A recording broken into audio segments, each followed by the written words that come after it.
Assalamualaikum warahmatullahi wabarakatuh.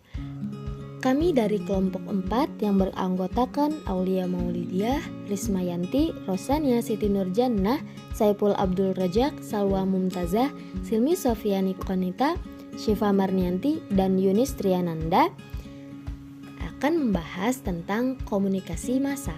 Nah, sebelum menginjak kepada pembahasan komunikasi massa, kita harus tahu dulu apa sih komunikasi dan apa sih komunikasi massa itu.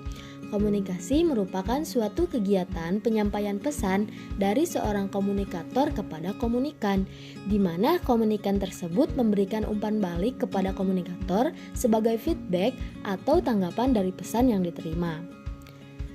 Dalam komunikasi ada yang disebut komunikasi massa. Nah, apa sih komunikasi massa itu? Komunikasi massa adalah komunikasi melalui media massa atau yang disebut media cetak ataupun elektronik.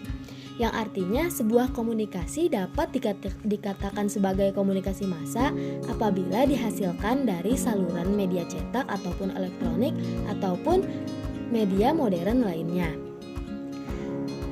Komunikasi massa sendiri berasal dari pengembangan kata media of mass communication. Massa di sini menunjukkan kepada khalayak, audiens, penonton, pemirsa, pendengar, ataupun pembaca. Nah, dalam komunikasi massa ini, kami memberi contoh kasus sesuai apa yang telah kami teliti, yaitu An-Najmu sebagai media komunikasi di pesantren Sukamana, di mana An-Najmu ini sudah sesuai dengan fungsi komunikasi massa, diantaranya dari segi fungsi hiburan, persuasi, transmisi budaya, sosial, dan pengawasan.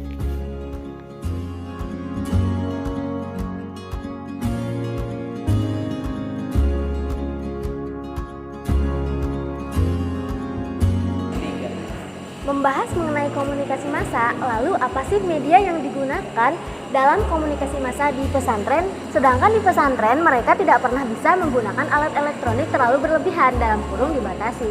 Nah, di contohnya di pesantren Kiai Haji Zainal Mustafa Sukamana, mereka menggunakan An-Najmu sebagai alat atau media komunikasi massa para santri. Apa sih itu An-Najmu?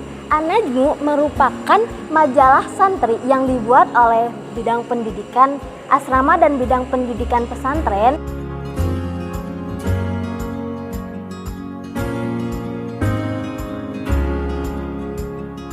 An-Najmu dibuat oleh santri dan untuk santri, di mana pembuatan An-Najmu ini diterbitkan 1 bulan sekali dimulai sejak tahun 2012. Nah, penerbitan An-Najmu ini sangat ditunggu-tunggu oleh para santri. Kenapa? Karena di dalam An-Najmu dimuat berita-berita yang viral baik dalam negeri ataupun luar negeri. Dan mereka tidak pernah bosan karena An-Najmu didesain dengan semenarik mungkin dan mencakup isu-isu yang sangat trending serta dengan bahasa yang mudah dimengerti oleh mereka, sehingga mereka sangat menanti-nantikan terbitnya An-Najmu.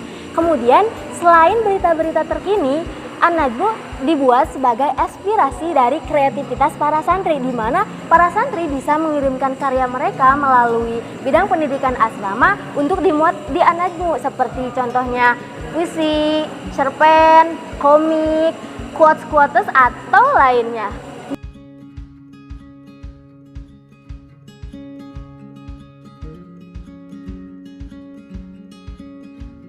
Selain memuat kreativitas para santri, An-Najmu juga menghadirkan teka-teki silang atau teka-teki untuk santri isi, di mana ketika mereka bisa mengisi teka-teki tersebut, mereka bisa mendapat hadiah, dan untuk pembagian hadiah tersebut juga diundi oleh bidang pendidikan.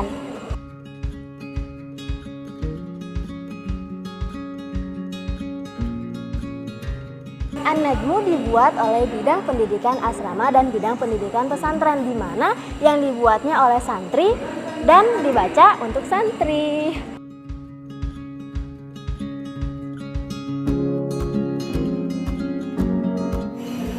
Menurut penelitian yang kami adakan melalui kuesioner yang kami sebar kepada para alumni dan para pengurus santri Sukamana, mereka menyebutkan bahwa 95% mereka tertarik membaca An-Najmu, di mana Ya karena sebab tadi An-Najmu didesain dengan semenarik mungkin dan 100% mengatakan bahwa An-Najmu menarik untuk dibaca dan An-Najmu bermanfaat di pesantren Sukamanah sebagai media kreativitas para santri serta sebagai media komunikasi masa para santri.